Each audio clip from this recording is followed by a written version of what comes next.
Pudding. ഈ pudding ഉണ്ടാക്കാൻ നമുക്ക് ചൈന ഗ്രാസോ ജലാറ്റിൻ്റെ ഒന്നും ആവശ്യമില്ല. നമ്മൾ സാധാരണ നമ്മുടെ വീട്ടിൽ ഡെയിലി യൂസ് ചെയ്യുന്ന സാധനങ്ങൾ വെച്ച് തന്നെയാണ് ഞാനിത് ഉണ്ടാക്കുന്നത്. വളരെ നല്ല ടെക്സ്ചറായിട്ട് നമുക്ക് ഈ പുഡിംഗ് ഉണ്ടാക്കിയെടുക്കാൻ പറ്റും. അപ്പോൾ നമുക്ക് ഇതെങ്ങനെയാണ് ഉണ്ടാക്കുന്നത് നോക്കാം. അതിനു മുന്നേ ഈ ചാനൽ നിങ്ങൾ ഇതുവരെ സബ്സ്ക്രൈബ് ചെയ്തിട്ടില്ലെങ്കിൽ തീർച്ചയായും സബ്സ്ക്രൈബ് ചെയ്യാൻ മറക്കരുത്. അപ്പോൾ നമുക്ക് നോക്കാം ഇതെങ്ങനെയാണ് ഉണ്ടാക്കുന്നത്. നമുക്ക് ആദ്യമായി ഇതിന് ചെയ്യേണ്ടത് കുറച്ച് ഷുഗർ എടുത്ത് കാരമലൈസ് ചെയ്യാണ്. അതിന് നമുക്കൊരു പാൻ എടുത്തിട്ട് 4 ടേബിൾ സ്പൂൺ ഷുഗറാണ് ഞാനിവിടെ എടുക്കുന്നത്. 4 ടേബിൾ സ്പൂൺ ഷുഗർ എടുത്തിട്ട് നമ്മൾ ഒരു മീഡിയം ടു ലോ ഫ്ലെയിമിൽ ഇതൊന്ന് നന്നായി ഒന്ന് ഉരുക്കി എടുക്കുകയാണ് ചെയ്യുന്നത്. ഇപ്പോൾ നമ്മുടെ ഷുഗർ കുറേശ്ശെ ഉരുകി വരുന്നുണ്ട്. ഇനി നമുക്ക് കംപ്ലീറ്റ് ആയിട്ടൊന്ന് ഉരുകി വരുമ്പോൾ ഒരു തവ വെച്ചിട്ടൊന്ന് ഇളക്കി കൊടുക്കാം.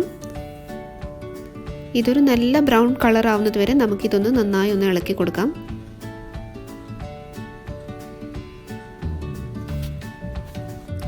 ഇപ്പോൾ ഇത് നല്ലൊരു ഡാർക്ക് ബ്രൗൺ കളറായി വന്നിട്ടുണ്ട്. ഇനി നമുക്ക് ഫ്ലെയിം ഓഫ് ചെയ്തതിന് ശേഷം 2 ടേബിൾ സ്പൂൺ ചൂടുവെള്ളം ഇതിലേക്ക് ഒഴിച്ചു കൊടുക്കാം. ഇത് ഒഴിച്ചു കൊടുക്കുമ്പോൾ നമ്മൾ പ്രത്യേകം ശ്രദ്ധിക്കണം, കയ്യിലേക്ക് തെറിക്കരുത്. അപ്പോൾ 2 ടേബിൾ സ്പൂൺ ഒഴിച്ചിട്ട് നമുക്ക് നന്നായി ഇതൊന്ന് ഇളക്കി കൊടുക്കാം. ഇനിയൊന്ന് ഫ്ലെയിം ഓൺ ചെയ്യണം. അതിനുശേഷം ഇത് ഒന്നുകൂടി വറ്റിച്ചെടുക്കണം.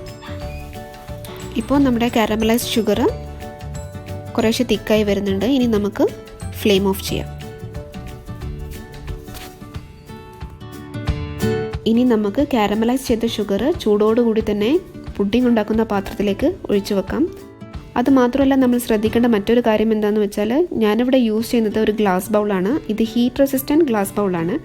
അപ്പോൾ നമ്മൾ ഗ്ലാസ് ബൗളാണ് എടുക്കുന്നതെങ്കിൽ അത് പ്രത്യേകം ഹീറ്റ് റെസിസ്റ്റൻ്റ് ആവാൻ ശ്രദ്ധിക്കുക. അതല്ല, നമുക്ക് വേണമെന്നുണ്ടെങ്കിൽ ഇത് ഒരു കേക്ക് ടീനിലും ഉണ്ടാക്കിയെടുക്കാവുന്നതാണ്. നമ്മളിവിടെ ചെയ്യുന്നത് ഈ പാത്രത്തിൻ്റെ ബേസിൽ കാരമലൈസ് ഷുഗർ ഒഴിച്ച് അതൊന്ന് സെറ്റാക്കി അടിയിലൊരു ബേസാക്കി എടുക്കുകയാണ്. നമ്മളിവിടെ കാരമലൈസ് ഷുഗറിൻ്റെ ബേസ് ലെയർ ഒഴിച്ച് വെച്ചിട്ടുണ്ട്. ഇനി നമുക്കിത് റൂം ടെമ്പറേച്ചറിൽ വെച്ചിട്ട് ഇതൊന്ന് സെറ്റാക്കി എടുക്കാം. അടുത്തതായി നമുക്കൊരു ബ്ലെൻഡർ എടുക്കാം. അതിലേക്ക് ഇനി നമ്മൾ ആഡ് ചെയ്യുന്നത് മുട്ടയാണ്. ഞാനിവിടെ ആഡ് ചെയ്യുന്നത് 3 ചെറിയ മുട്ടയാണ്. നിങ്ങളടുത്ത് വലിയ മുട്ടയാണെങ്കിൽ 2 ആഡ് ചെയ്താൽ മതി. ഇനി 1/4 കപ്പ് പഞ്ചസാര നിങ്ങളുടെ ടേസ്റ്റിനനുസരിച്ച് കൂട്ടുകയോ കുറയ്ക്കുകയോ ചെയ്യാം. അതിലേക്ക് 1.5 കപ്പ് പാല് റൂം ടെമ്പറേച്ചറിലാണ് ഞാൻ ആഡ് ചെയ്തിട്ടുള്ളത്. Next 1 teaspoon vanilla essence. ഇതെല്ലാം ചേർത്ത് നമുക്ക് നന്നായി ഒന്ന് അടിച്ചെടുക്കാം. ഇപ്പോൾ നമ്മളിത് അടിച്ച് വെച്ചിട്ടുണ്ട്. ഇനി നമുക്കിത് മാറ്റി വെക്കാം. അടുത്തതായി നമ്മൾ യൂസ് ചെയ്യുന്നത് ബ്രെഡാണ്. ഞാനിവിടെ 5 വൈറ്റ് ബ്രെഡാണ് യൂസ് ചെയ്യുന്നത്.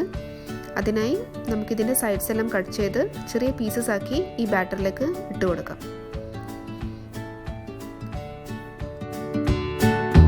അപ്പോൾ നമ്മുടെ ടോട്ടൽ ഇൻഗ്രീഡിയൻസ് ഇത്രയേ ഉള്ളൂ. ഇനി നമുക്ക് ഇത് നന്നായി ഒന്ന് ബ്ലെൻഡ് ചെയ്യാം. നമ്മളിത് നന്നായി ബ്ലെൻഡ് ചെയ്ത് നല്ല ലൂസായിട്ടുള്ള ഒരു ബാറ്ററാക്കി എടുത്തിട്ടുണ്ട്. ഇനി നമുക്ക് നമ്മൾ കാരമൽ സെറ്റ് ചെയ്ത പാത്രം എടുക്കാം. ഇപ്പോൾ നമ്മുടെ കാരമലൊക്കെ സെറ്റ് ആയിട്ടുണ്ട്. അതിലേക്ക് നമ്മുടെ ബാറ്റർ ഒഴിച്ചു കൊടുക്കാം.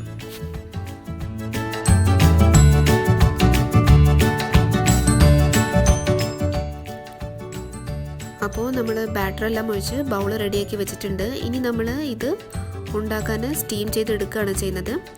അതിനായി ഞാൻ എടുക്കുന്നത് ഒരു സോസ് പാനാണ്. നിങ്ങൾക്ക് ഇഡ്ഡലി പാത്രമോ പ്രഷർ കുക്കറോ യൂസ് ചെയ്യാം. ഞാനിവിടെ കുറച്ച് വെള്ളം തിളപ്പിക്കാൻ വെച്ചിട്ടുണ്ട്. അതിലേക്ക് ഞാനൊരു പ്ലേറ്റ് വെച്ച് അതിൻ്റെ മുകളിലേക്കാണ് ബൗൾ വെക്കുന്നത്. നമ്മൾ ഈ ബൗൾ വെക്കുന്ന സമയത്ത് പ്രത്യേകം ശ്രദ്ധിക്കേണ്ടത് കൈ പൊള്ളാതിരിക്കാനാണ്. അതിനുവേണ്ടി നിങ്ങൾ ഫ്ലെയിം ഒന്ന് ഓഫ് ചെയ്തതിന് ശേഷം മാത്രം ഇത് വെച്ചാൽ മതി. ഇനി നമുക്കിത് അടച്ച് വെച്ച് ഒരു 40 മിനിറ്റ്സ് വേവിച്ചെടുക്കാം. ഇവിടെ ലോ ഫ്ലെയിമിന് 40 മിനിറ്റ്സ് ആണ് ഞാൻ യൂസ് ചെയ്തിട്ടുള്ളത്. പിന്നെ നമ്മൾ യൂസ് ചെയ്യുന്ന പാത്രത്തിൻ്റെയും ഫ്ലെയിമിനെയും ഡിപ്പെൻഡ് ചെയ്തിട്ടായിരിക്കും ടൈം. അപ്പോൾ നിങ്ങളുടെ ഫ്ലെയിമിൻ്റെയും പാത്രത്തിൻ്റെ സൈസിനെ അനുസരിച്ച് ചെറിയൊരു വേരിയേഷൻസ് ടൈമിന് എന്തായാലും ഉണ്ടാകും. അപ്പോൾ അതൊന്ന് ശ്രദ്ധിക്കുക. ഇപ്പോൾ 40 മിനിറ്റ്സ് കഴിഞ്ഞിട്ടുണ്ട്. ഇനി നമുക്കിതൊന്ന് തുറന്ന് നോക്കാം. അപ്പോൾ നിങ്ങൾക്കിവിടെ കാണാം, ഇവിടെ ബ്രെഡ് പുഡിങ് അടിപൊളിയായി റെഡിയായി വന്നിട്ടുണ്ട്. അപ്പം ഇത് നല്ലപോലെ പൊങ്ങി വന്നിട്ടുണ്ട്.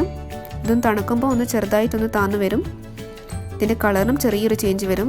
ഞാനിവിടെ കാണിച്ചു തരാം. ഇത് സെറ്റായിട്ടുണ്ട്. ചൂടാറിയതിന് ശേഷം നമ്മുടെ ബ്രെഡ് പുഡിങ് ഇതാ ഒരു ലൈറ്റ് യെല്ലോ കളറായിട്ട് നല്ല സെറ്റായിട്ടുള്ള ഒരു അടിപൊളി പുഡിങ് കിട്ടിയിട്ടുണ്ട്.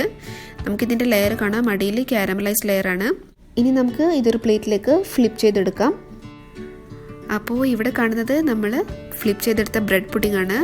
മുകളിൽ കാണുന്ന ബ്രൗൺ ലെയർ നമ്മളുടെ ഷുഗർ കാരമലിൻ്റെ ലെയറാണ്. താഴെയുള്ളത് ബ്രെഡിൻ്റെ ലെയറാണ്. അപ്പോൾ ഇതിൻ്റെ ടെക്സ്ചർ ഞാൻ കാണിച്ചു തരാം. അപ്പോൾ നിങ്ങൾക്ക് തന്നെ കാണാം ഇത് എത്ര സൂപ്പറായിട്ടാണ് ഇതിൻ്റെ ടെക്സ്ചർ വന്നിട്ടുള്ളതെന്ന്. നിങ്ങൾ തീർച്ചയായിട്ടും ഇത് ട്രൈ ചെയ്ത് നോക്കണം. നിങ്ങൾക്ക് പുറത്തുനിന്ന് ഇത് ട്രൈ ചെയ്ത് നോക്കാൻ ഒരു പുതിയ ഇൻഗ്രീഡിയൻറ്റ് വാങ്ങേണ്ട ആവശ്യമില്ല. നമ്മൾ സാധാരണ വീട്ടിൽ യൂസ് ചെയ്യുന്ന ഇൻഗ്രീഡിയൻസ് വെച്ചിട്ടാണ് ഞാൻ ഈ പുഡിംഗ് ഉണ്ടാക്കി കാണിച്ചു തന്നിട്ടുള്ളത്. സോ ഇത് ട്രൈ ചെയ്ത് നോക്കുക, നിങ്ങളുടെ ഫീഡ്ബാക്ക് എന്നെ അറിയിക്കാം. ഈ വീഡിയോ നിങ്ങൾക്ക് ഇഷ്ടപ്പെട്ടിട്ടുണ്ടെങ്കിൽ തീർച്ചയായും ലൈക്ക് ചെയ്യാനും ഷെയർ ചെയ്യാനും മറക്കരുത്. ഈ ചാനൽ നിങ്ങൾ സബ്സ്ക്രൈബ് ചെയ്തിട്ടില്ലെങ്കിൽ താഴെ കാണുന്ന റെഡ് ബട്ടണിൽ പ്രസ് ചെയ്ത് സബ്സ്ക്രൈബ് ചെയ്യുക. So thank you so much and have A nice day.